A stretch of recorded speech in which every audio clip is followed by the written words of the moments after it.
नमस्कार साथियों, सीसीआई के ऑनलाइन प्लेटफॉर्म में आपका हार्दिक स्वागत है। हम लोग पढ़ रहे हैं राजस्थान का करंट अफेयर्स और राजस्थान के करंट अफेयर्स के अंदर अप्रैल माह तक की प्रमुख घटनाएं हम लोग पिछली कक्षाओं में पढ़ चुके हैं। आज हम लोग बात करेंगे मई 2025 राजस्थान करंट अफेयर्स से संबंधित। ठीक है, तो मई 2025 राजस्थान करंट अफेयर्स की हम लोग बात करने वाले हैं और शुरू करते हैं आज की हमारी क्लास। सबसे पहले है राष्ट्रीय सहकार मेला 2025। क्या है राष्ट्रीय सहकार मेला? सहकारिता को बढ़ावा देने के लिए इस प्रकार के मेलों का है जो आयोजन किया जाता है, जिसमें विभिन्न प्रकार की जो वस्तुएं हैं, जो कंपनियां हैं, उनके द्वारा विभिन्न चीजों की बिक्री की जाती है। तो इस प्रकार के मेले का आयोजन किया जाता है। बात करें इसके आयोजन, तो इसका जो आयोजन है वो होता है आपके 9 से 18 मई तक। 9 से 18 मई 2025 तक इसका आयोजन राजस्थान के जयपुर जिले में किया जाता है। सबसे पहले यही बात आपको ध्यान में रखनी है, इसका आयोजन कहाँ होता है और कब होता है। तो इसका आयोजन 9 से 18 मई 2025 को होता है और आयोजन जयपुर के अंदर किया जाता है। बात करें इसके उद्घाटन की, तो इसका जो उद्घाटन है वो किया जाता है राजस्थान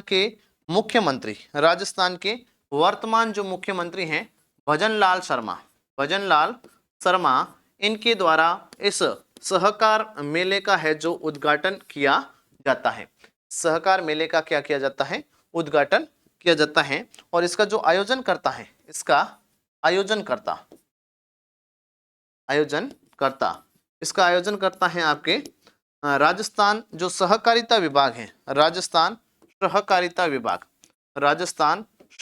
विभाग के द्वारा इसका आयोजन किया गया है। राजस्थान सहकारिता विभाग के द्वारा, है ना, राजस्थान सहकारिता विभाग के द्वारा इसका आयोजन किया गया। और ऐसा माना गया है कि इसमें लगभग 400 करोड़ से अधिक बिक्री इस मेले के अंदर हुई है। 400 करोड़ से अधिक बिक्री इस मेले के अंदर हुई है, ये बात आपको ध्यान रखनी है। तो इस राष्ट्रीय सहकार मेले का आयोजन 9 से 18 मई 2025 को जयपुर के अंदर मुख्यमंत्री भजनलाल शर्मा के द्वारा उद्घाटन किया जाता है। राजस्थान सहकारिता विभाग जो है उसके द्वारा इसका आयोजन किया गया है। देखो, मैंने पहले भी पिछली क्लास के अंदर भी आपको बोला था कि जो करंट अफेयर्स के लिए आपके चतुर्श्रेणी जो भर्ती हैं उसमें मई और अप्रैल महीना 2 महीने बहुत महत्वपूर्ण रहने वाले हैं आपके लिए, ये बात ध्यान रखना। ठीक है, बात करते हैं नेक्स्ट। आगे है देश के 103 अमृत स्टेशनों का उद्घाटन। अमृत जो रेलवे स्टेशन है इसका उद्घाटन हाल ही के अंदर मई महीने में 103 भारत के अमृत स्टेशनों का उद्घाटन भारत के प्रधानमंत्री नरेंद्र मोदी के द्वारा किया गया था। तो हो सकता है ये प्रश्न आपके चाहे राष्ट्रीयकरण से जोड़कर पूछे, चाहे राज्यकरण से जोड़कर पूछे, लेकिन आपके परीक्षा की दृष्टि से महत्वपूर्ण रहने वाला है। बात करें इसके उद्घाटन की, तो इसका उद्घाटन किया जाता है 22 मई 2025 को उद्घाटन किया जाता है राजस्थान के पलाना से, है ना। पलाना कहाँ है भाई? पलाना है बीकानेर के अंदर। बीकानेर में इसका क्या किया जाता है? उद्घाटन किया जाता है। उद्घाटन के साथ में विभिन्न अन्य जो भविष्य की घोषणा है उनका शिलान्यास भी प्रधानमंत्री नरेंद्र मोदी के द्वारा किया गया है। तो व्यक्तिगत रूप से तो नरेंद्र जी जो मोदी हैं वो आपके उपस्थित हुए थे पलाना बीकानेर के अंदर, और वर्चुअली रूप से राजस्थान और देश के अन्य अन्य स्थानों के जो रेलवे स्टेशन है या अन्य जो योजनाएं हैं उनका भी साथ में क्या किया है? उद्घाटन व शिलान्यास किया है। और इस दिन पीएम नरेंद्र मोदी ने, किसने किया? ये प्रधानमंत्री नरेंद्र मोदी ने। और प्रधानमंत्री नरेंद्र मोदी ने इस दिन लगभग 26,000 करोड़, है ना, लगभग 26,000 करोड़ की जो भी योजनाएं हैं या जो भी कार्य हुए हैं इन योजनाओं का उद्घाटन किया था। इन योजनाओं का शिलान्यास व उद्घाटन किया है। कहीं शिलान्यास हुआ है तो कहीं इनका क्या हुआ है? उद्घाटन भी हुआ है। दोनों बात आपको ध्यान में रखनी है। शिलान्यास का मतलब होता है कोई काम हम प्रारंभ करेंगे, कहते हैं ना अपने मारवाड़ी के अंदर के निविद दो, वो निविद देने का काम हुआ है। और उद्घाटन का मतलब है कि काम संपूर्ण हो गए हैं, अब हम इसमें काम अपना पूरा हो गया, वो उद्घाटन कर दिया, रहेंगे करेंगे, जो काम होता है वो उद्घाटन के अंदर शामिल होता है। तो प्रधानमंत्री नरेंद्र मोदी कहाँ आए हैं? राजस्थान के बीकानेर के प्लाना के अंदर आए हैं।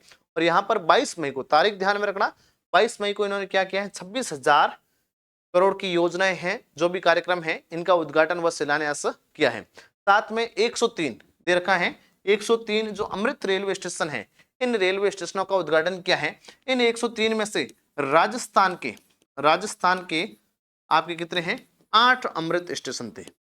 राजस्थान के 8 अमृत स्टेशन थे। ये भी ध्यान में रखना कि राजस्थान के कितने अमृत स्टेशनों का इसके साथ में उद्घाटन किया गया है।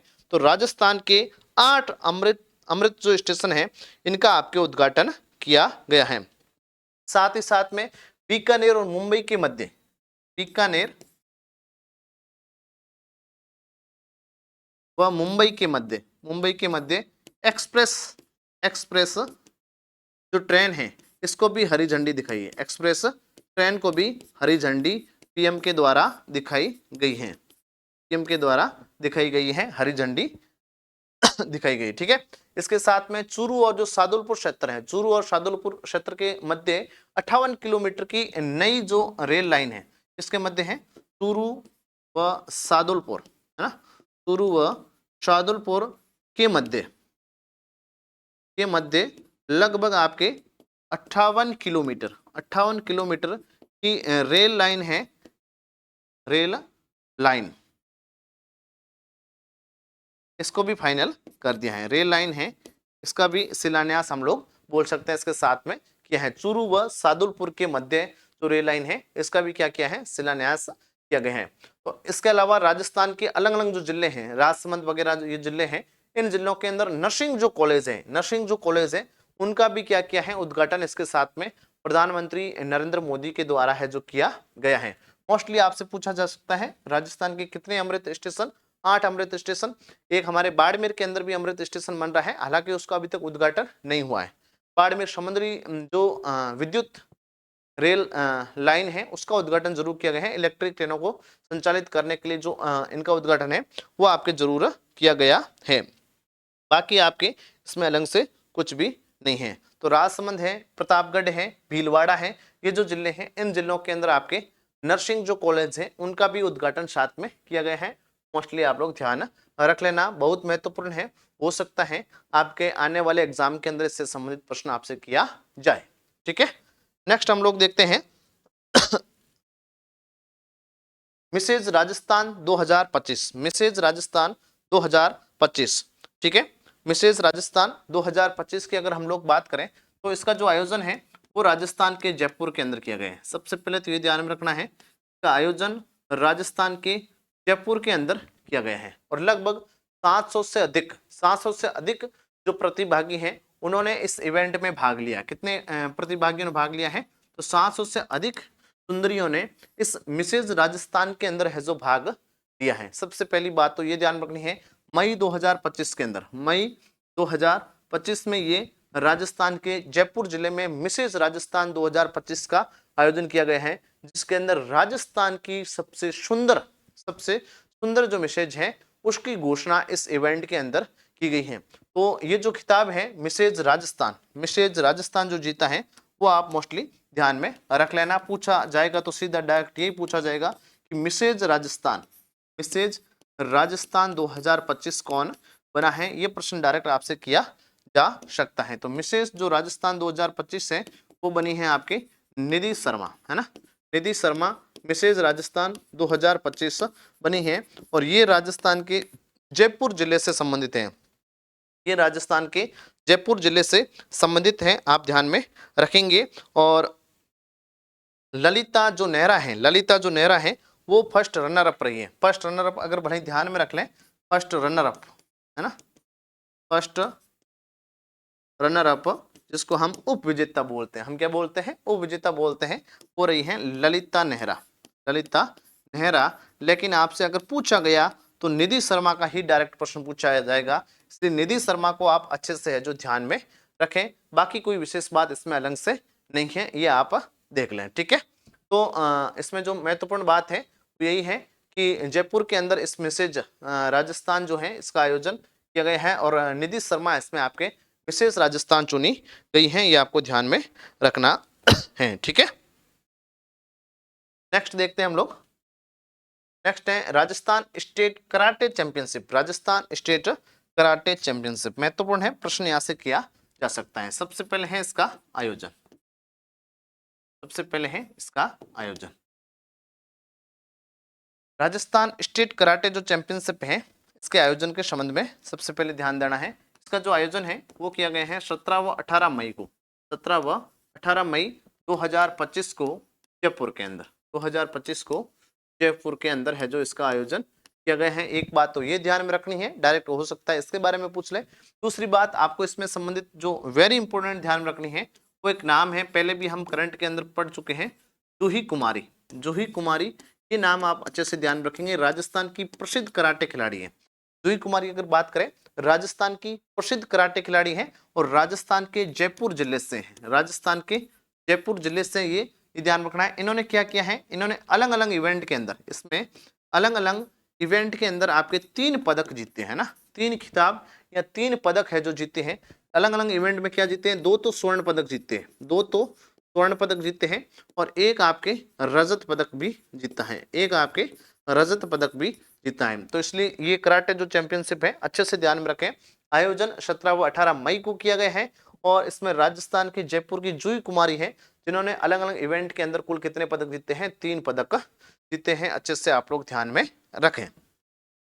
नेक्स्ट है आपके श्वेत क्रांति, श्वेत क्रांति 2.0, श्वेत क्रांति 2.0 इसके संबंध में ध्यान में रखें। श्वेत क्रांति 1.0 पहले राजस्थान के अंदर आई थी और ये अब आई है 2.0, 2.0 अच्छे से ध्यान रखना है, डायरेक्ट प्रश्न आपसे किया जा सकता है। बात करेंगे इसके शुभारंभ की या शुरुआत की। शुभारंभ श्वेत क्रांति, श्वेत क्रांति आपने पहले वर्गीज कुरियन की सुनी होगी है ना, वर्गीज कुरियन की श्वेत क्रांति सुनी है ना, किससे संबंधित थी भाई, दुग्ध उत्पादन से संबंधित थी। तो ये भी श्वेत क्रांति है तो किससे संबंधित है, दुग्ध उत्पादन से ही संबंधित है और राजस्थान के अलवर जिले से संबंधित है, ये आप अलग से जरूर ध्यान में रखेंगे, राजस्थान के अलवर जिले से संबंधित है। प्रश्न आने का पूरा है जो चांस रहेगा।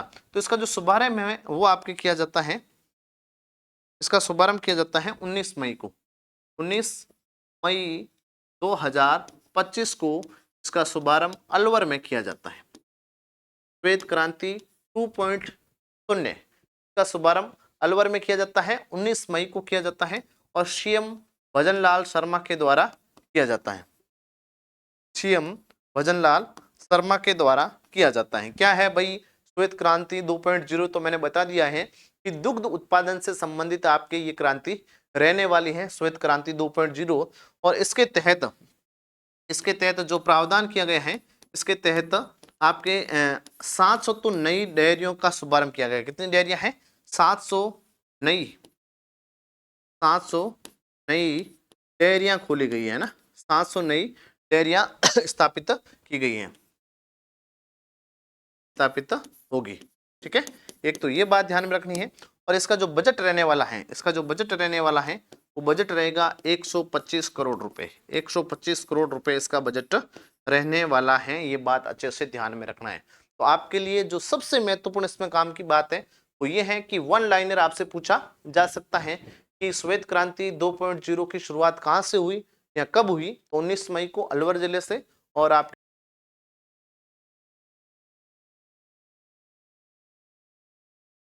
हाँ, तो नेक्स्ट हमारे हैं संसद रत्न अवार्ड। संसद रत्न अवार्ड की अगर बात करें तो प्राइम पॉइंट जो फाउंडेशन है, प्राइम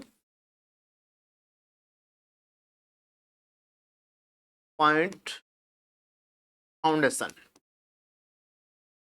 जो प्राइम पॉइंट फाउंडेशन है इसके द्वारा संसद के अंदर बेहतरीन काम करने वाले जो सांसद होते हैं उनको संसद रत्न अवार्ड दिया जाता है। और संसद रत्न जो अवार्ड 2025 से है ना, संसद रत्न अवार्ड जो 2025 से इसमें राजस्थान के 2 सांसदों, कितने सांसदों, 2 सांसदों को ये अवार्ड है जो दिया गया है। 2 सांसद कौन कौन से हैं, ध्यान रखना बहुत अच्छे से। एक तो है आपके मदन राठौड़, मदन राठौड़, मदन राठौड़ की अगर बात करें तो ये राजस्थान में राज्यसभा सदस्य हैं, राज्यसभा के सांसद हैं, राज्यसभा के क्या हैं, सांसद है। एक तो ये बात ध्यान में रखना है। और बीजेपी के प्रदेशाध्यक्ष भी हैं, बीजेपी के प्रदेशाध्यक्ष में हैं। और दूसरे जो हैं वो हैं PP Chaudhary, PP Chaudhary, PP Chaudhary की अगर बात करें तो ये राजस्थान के पाली से क्या है, सांसद हैं। ये बात अच्छे से आपको ध्यान में रखनी है कि संसद रत्न अवार्ड, संसद रत्न अवार्ड 2025 प्राइम पॉइंट जो फाउंडेशन है, प्राइम पॉइंट जो फाउंडेशन है, इस प्राइम पॉइंट जो फाउंडेशन है इसके द्वारा ही 2025 में संसद रत्न अवार्डों की घोषणा की गई है। इसमें राजस्थान के मदन राठौड़ और पीपी चौधरी दो नाम है, डायरेक्ट प्रश्न आपसे किया जा सकता है। ठीक है, नेक्स्ट जो आपके हैं भगवान देव नारायण कॉरिडोर, भगवान देव नारायण कॉरिडोर क्या है, ये केंद्र सरकार की एक प्रसाद योजना है, केंद्र सरकार की क्या योजना है, प्रसाद योजना है ना, केंद्र सरकार की जो प्रसाद योजना है, इस प्रसाद योजना के अंतर्गत, प्रसाद योजना के अंतर्गत है जो राजस्थान के प्रसाद योजना के अंतर्गत राजस्थान के जो आसिंद भीलवाड़ा है, आसिंद भीलवाड़ा है, इस आसिंद भीलवाड़ा क्षेत्र में, आसिंद भीलवाड़ा क्षेत्र के अंदर भगवान देवनारायण जी का जो मंदिर है वहां पर क्या बनाया जाएगा, वहां एक कॉरिडोर का विकास किया जाएगा। भगवान देवनारायण मंदिर में, भगवान देवनारायण मंदिर में क्या किया जाएगा, कॉरिडोर विकसित किया जाएगा, कॉरिडोर विकसित किया जाएगा। ये राजस्थान का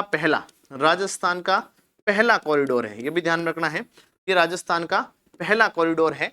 अलग से ये बात ध्यान रखनी है, भीलवाड़ा के आसिंद के अंदर प्रसाद योजना के अंतर्गत केंद्र सरकार की ये योजना है और केंद्र सरकार के द्वारा भगवान जो कॉरिडोर आपके भगवान देवनारायण कॉरिडोर है वो बनाया जाएगा, अच्छे से आपको ध्यान में रखना है। इसके बाद में है 16वीं राजस्थान विधानसभा के वर्ष 2025-26 की प्रमुख समितियों का गठन, प्रमुख समितियों का गठन राजस्थान के, अगर आपको मालूम हो तो विधानसभा अध्यक्ष, जो विधानसभा अध्यक्ष हैं वो हैं वासुदेव देवनानी, वासुदेव देवनानी, उनका ही ये काम रहता है। तो वासुदेव जो देवनानी हैं इन्होंने क्या किया है, 30 अप्रैल 2025 को, 30 अप्रैल 2025 को राजस्थान की प्रमुख जो समितियां हैं विधानसभा के अंदर, उन समितियों का गठन किया है 2025-26 के लिए। एक वर्ष के लिए समितियां बहुत महत्वपूर्ण रहने वाली हैं। डायरेक्ट वन लाइनर प्रश्न यहाँ से पूछने की पूरी गुंजाइश रहेगी, तो आपको याद ही करना पड़ेगा, इसमें और कोई इलाज नहीं है आपके पास। एक नियम समिति होती है, इस नियम समिति का अध्यक्ष विधानसभा अध्यक्ष स्वयं वासुदेव देवनानी है, जो नियमों का सीमांकन वगैरह करते हैं। दूसरी है याचिका व सदाचार समिति, तो याचिका व सदाचार जो समिति है इसके अध्यक्ष कैलाश चंद वर्मा को है जो बनाया गया है।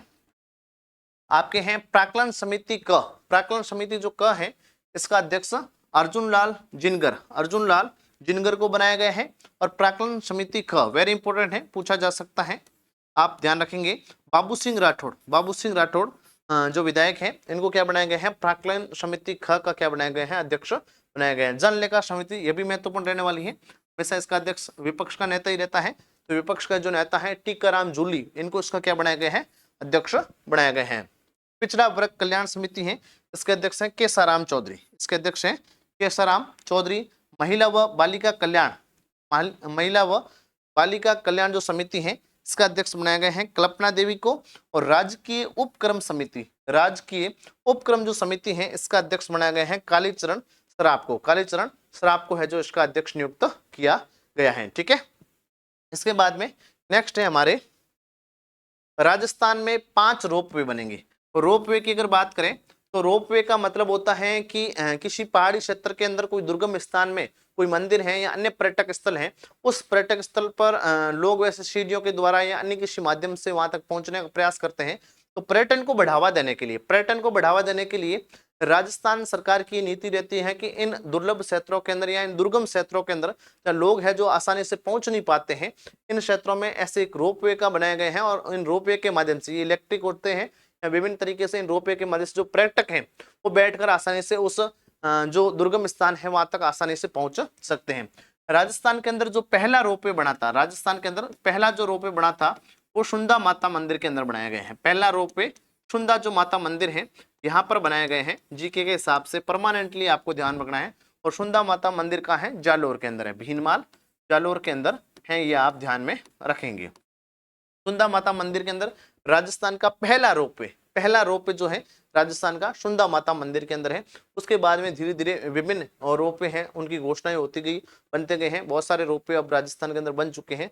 कुछ प्रमुख 5 रोपवे और हैं जिनकी घोषणा हाल ही के अंदर मई महीने में राज्य सरकार के द्वारा की गई है। कौन कौन से ध्यान रखना, क्योंकि करंट के हिसाब से आपसे पूछा जा सकता है कि हाल ही में राजस्थान के कौन से रोपवे की घोषणा हुई है या नहीं हुई है। तो त्रिनेत्र गणेश जी मंदिर आपको पता ही है कहाँ का प्रसिद्ध है, सवाई माधोपुर का। सवाई माधोपुर का त्रिनेत्र गणेश जी का मंदिर है रणथंभौर दुर्ग में, वो बहुत प्रसिद्ध है। और वहां पर 1.4 किलोमीटर, लगभग 1.5 किलोमीटर हम बोल सकते हैं, 1.45 किलोमीटर का रोपवे है जो बनाया जाएगा। इसकी घोषणा राज्य सरकार के द्वारा की गई है। घोषणा हमेशा राज्य सरकार ही करेगी, क्योंकि हम राजस्थान का करंट अफेयर्स पढ़ रहे हैं तो इसमें राजस्थान सरकार की बातें महत्वपूर्ण रहने वाली है। दूसरा आपके हैं आमेर, नाहरगढ़ व जयगढ़ किला। आमेर, नाहरगढ़ व जयगढ़ किला जयपुर, तीनों ही किले का है, जयपुर जिले के अंदर है। और इनको आपस में जोड़ने के लिए 6.6 किलोमीटर, बहुत लंबा 6.6 किलोमीटर का रोपवे है जो बनाया जाएगा। उसके बाद में है इंद्रगढ़ बीजासन, दोनों ही बूंदी के प्रसिद्ध क्षेत्र हैं। तो इंद्रगढ़ व बीजासन जो बूंदी है वहां पर 600 मीटर का रोपवे बनेगा। चौथा जो है विद्या निकेतन स्कूल छत्रंग मोरी से चित्तौड़गढ़, छत्रंग मोरी से चित्तौड़गढ़ दुर्ग, चित्तौड़गढ़ के अंदर स्कूल है विद्या निकेतन स्कूल, वहां से आपके चित्तौड़गढ़ दुर्ग तक लगभग 1 किलोमीटर का रोपवे बनेगा। बंधारिया हनुमान मंदिर और समाई माता मंदिर बांसवाड़ा में 850 मीटर का रोपवे है जो बनाया जाएगा। पांचों के नाम अच्छे से ध्यान में रखने हैं, कौन कौन से हैं और कहां बनाए जाएंगे। इसके बाद में है राजस्थान की पहली फिल्म सिटी, बहुत महत्वपूर्ण है, विचार कर सकते हैं आप लोग इसको भी। राजस्थान की पहली जो फिल्म सिटी है वो आपके बनेगी जो पहली फिल्म सिटी है वो बनेगी सुमेरपुर के अंदर, सुमेरपुर पाली में राजस्थान की पहली फिल्म सिटी बनेगी। और ये जो फिल्म सिटी है ये देश की तीसरी और राजस्थान की पहली जो फिल्म सिटी है ये सुमेरपुर पाली के अंदर बनने जा रही है।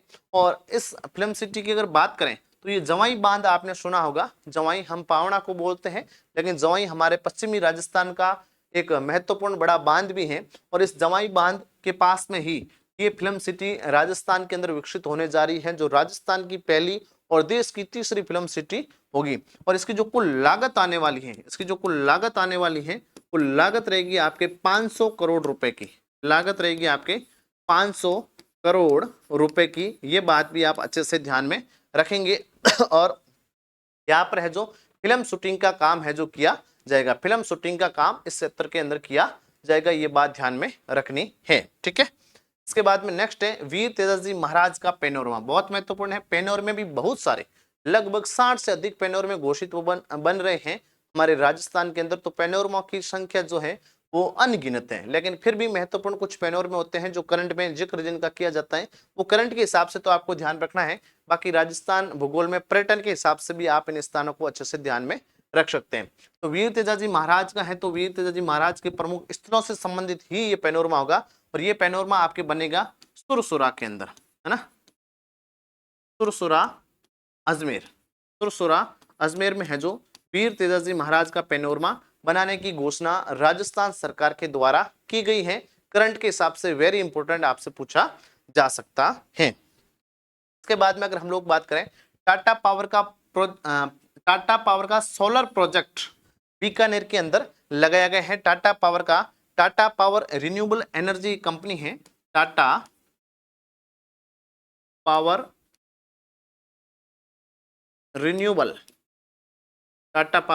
रिन्यूएबल एनर्जी जो कंपनी है, इस कंपनी के द्वारा राजस्थान के बीकानेर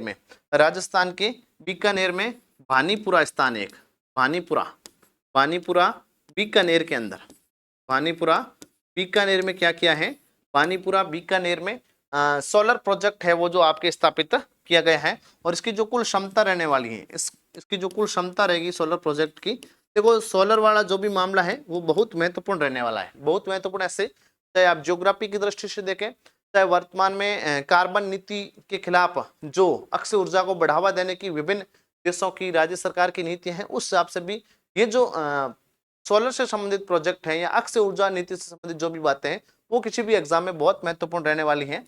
और इसकी जो क्षमता है वो आपकी रहेगी 300 मेगावाट की। 300 मेगावाट की दो इकाइयां इसमें रहेगी, एक तो 100 की रहेगी और दूसरी 200 की रहेगी। दो इकाइयों के द्वारा आपके यहाँ पर ये प्रोजेक्ट लगाया गया है, सोलर प्रोजेक्ट, जो टाटा पावर जो रिन्यूएबल एनर्जी कंपनी है उन्होंने भानीपुरा बीकानेर में स्थापित किया है। नेक्स्ट है नागौर में 1.89 मेगावाट 1.89 मेगावाट का सोलर प्लांट प्रारंभ। राजस्थान के नागौर के अंदर आपको पता हो तो राजस्थान में पहले एक हुआ था राइजिंग राजस्थान, है ना, राइजिंग राजस्थान, राइजिंग जो राजस्थान हुआ था, इस राइजिंग राजस्थान के तहत इस राइजिंग राजस्थान के तहत राजस्थान के जो नागौर है, नागौर के में MOU हो रखा है इस राइजिंग राजस्थान के तहत। और नागौर के